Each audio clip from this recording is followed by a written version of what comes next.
Proponents of this bill say that passing it and ending these partnerships would protect constitutional rights. Today, almost a dozen local law enforcement officers argued what it would really do is put the public's safety at risk.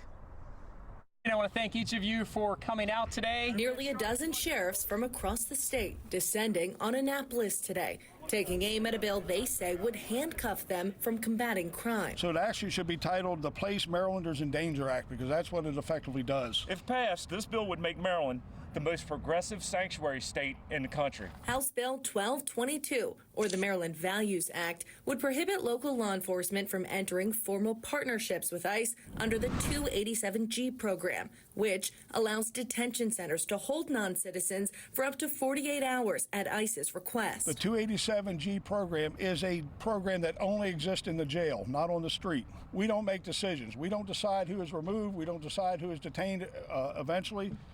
But we facilitate a process. That's all we do. During an initial hearing, the bill's sponsor, Delegate Nicole Williams, arguing the partnerships undermined Maryland's values and uproot contributing members of the community. The 287G program is a mechanism through which certain communities are terrorized and creates a fear of cooperation with law enforcement. Williams going on to say, while ICE provides training, equipment, and oversight, no reimbursement is offered for staffing or overtime. In a budget year where our state is facing substantial deficits, it does not make financial sense to continue with these agreements. In response, it's a minute cost when you put that against the public safety benefit. Maryland is walking a tightrope here. Republican lawmakers also warning going against President Trump's immigration initiatives could put federal funding at risk. I'm not sure that's the gauntlet that the state of Maryland should be playing right now with a $3.3 billion deficit already, the loss of federal workers,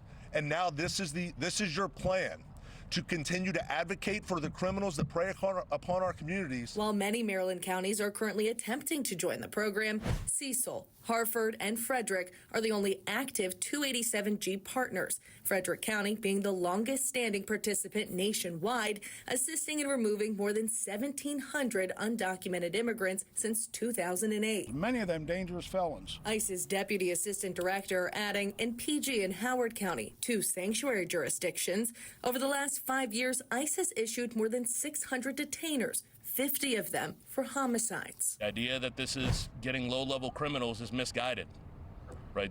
These are massive public safety threats. What it's going to do is going to invite every criminal that can't go to Virginia, can't go to West Virginia, can't go to the surrounding jurisdictions, bring them into Maryland without consequence of being removed or deported from this country. The bill clearing the House with an overwhelming majority, now making its way to the Senate for more debate, a fight that could ultimately make or break the state's working relationship with ICE.